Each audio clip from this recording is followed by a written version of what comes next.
Corla. I have to say there's a certain smugness around this debate that I find quite disquieting.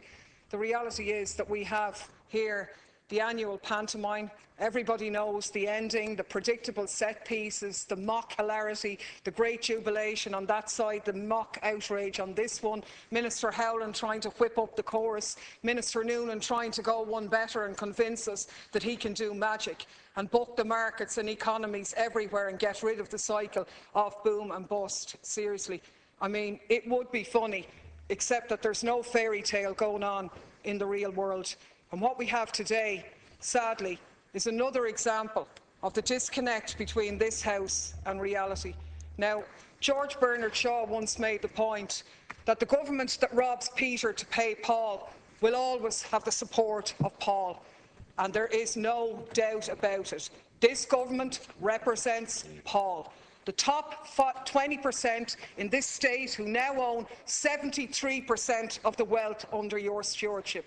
The top 300 individuals whose personal wealth increased by $13.5 billion last year alone. And not a single measure to touch or tap into that resources to transform our society. In fact, they will go to bed richer tonight. Of course, what the budget does attempt to do is give back to Peter some of the concessions and some of the entitlements that ye robbed from him in the first place, in the hope that he's going to vote for you again. It's cynical in the extreme, and I actually think you'll find that he's not going to be so easily bought. But you know what I find really sickening is that people elected and voted for ye because they thought that ye were going to be different. They thought that you represented a different Ireland, but you've actually turned out to be the same. Now, we started the day off correctly, marking the appalling loss of life that took place in this state over the weekend. Terrible accidents, horrible events that I know nobody here wanted to happen. But can we say that they are disconnected from decisions that are made in this House? I mean, we're correctly horrified at the death of Anthony Golden, who was just doing his job. What an utter tragedy. But the truth is that more women are murdered or killed in violent assaults by their partners than there are guards killed on duty. And what's our response to that? Our response to that is to cut the funding to rape crisis centres by 20% and decimating frontline services for those women. We correctly cry over the loss of the children and the families in the halting site in South Dublin. The Taoiseach makes the point that these are innocent children, and they are in their death. But in their life, we live in a society whereby traveller children are put up on pulse, where this government has stood over the decimation of funding to traveller accommodation from 70 million a year a number of years ago to 4.3 million.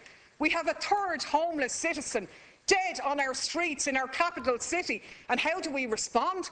The Minister gets up here and he talks about 500 million to deal with social housing, the same amount that they discounted in last year's budget to the top 17%. It could deliver maybe 3,000 houses when there's 130,000 people on the list. You do nothing to deal with the rent cap situation that's out there, meaning that more people aren't going to be avail of the €2 back in fuel allowance because they're not going to have a roof over their head. You do nothing for the fact that the pupil-teacher ratio, even after your changes, are still one of the worst in Europe. It's not going to do anything for my friend Kevin, who spent 3 nights on a trolley in Galway and got a bill for €150 yesterday in the post. We're celebrating the fact that 700,000 people are now out of the USC net, and I welcome that.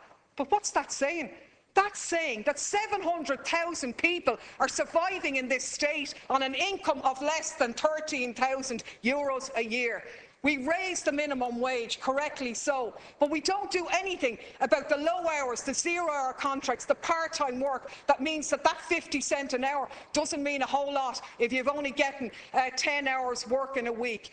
We are standing over a society where values have been decimated, where the wealth that's there We have the opportunity to use it to transform lives and turn it into a better Ireland, but instead you've forfeited that for the mediocre, for feathering the nest at those at the top. You should have called an election in November because the people are sick of you, and this isn't going to change that. Ross, thank you.